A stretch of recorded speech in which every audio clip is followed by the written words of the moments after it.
ഇന്നത്തേത് ഒരു സിമ്പിൾ ആയിട്ടാണ്. സ്പെഷ്യലുകളൊന്നും ഇല്ലാത്ത ദിവസം മക്കൾക്ക് സ്പെഷ്യലായി ഞാൻ ഉണ്ടാക്കി കൊടുക്കുന്ന ഒരു ഐറ്റമാണ് ഇത്.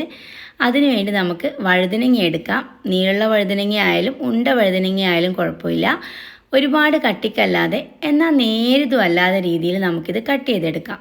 ഇനി ഇതിലേക്ക് മസാലക്കായിട്ട് മുളക് പൊടി, മഞ്ഞൾപ്പൊടി, ഒരു നുള്ള് ഗരം മസാല, ആവശ്യത്തിനുള്ള ഉപ്പ് ഇത്രയും എടുത്തതിന് ശേഷം ഇതിലേക്ക് ഒരു 2 ടേബിൾ സ്പൂണോളം നമ്മുടെ വിനാഗിരിയും ഒഴിച്ച് കുറച്ച് വെള്ളവും ചേർത്ത് നമുക്ക് നന്നായിട്ട് മിക്സ് ചെയ്തെടുക്കാം. ഇതിലിപ്പോൾ മുളക് പൊടിയുടെ കാര്യത്തിൽ പ്രത്യേകിച്ച് കണക്കൊന്നും പറയാനില്ല. നമ്മൾ മീനൊക്കെ പൊരിക്കാൻ മസാല പുരട്ടുമ്പോൾ ഒരു കൈയളവിൽ അങ്ങ് എടുക്കല്ലേ ചെയ്യുക, അതുപോലെ അങ്ങ് എടുക്കുക തന്നെ. അങ്ങനെ നന്നായി മിക്സ് ചെയ്തതിന് ശേഷം നമ്മൾ കട്ട് ചെയ്ത് വെച്ചിട്ടുള്ള വഴുതനങ്ങയുടെ കഷ്ണങ്ങളൊക്കെ നന്നായിട്ട് നമുക്ക് മസാല പുരട്ടിയെടുക്കാം.